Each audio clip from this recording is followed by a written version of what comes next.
Ha perso il controllo della moto finendo contro il guardrail e un albero prima di precipitare in una scarpata profonda 30 metri.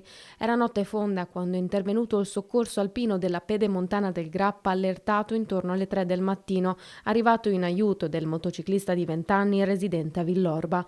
A dare l'allarme proprio lo stesso ragazzo localizzato in zona Meatte a 5,5 km da Cima Grappa.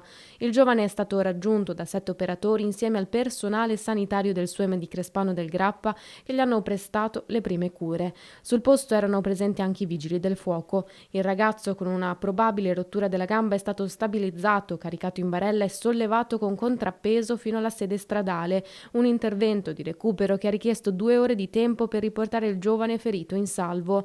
L'infortunato è stato poi imbarcato sull'elicottero di Treviso Emergenza, atterrato nelle vicinanze e accompagnato all'ospedale Cafoncello, dove si trova ancora ricoverato.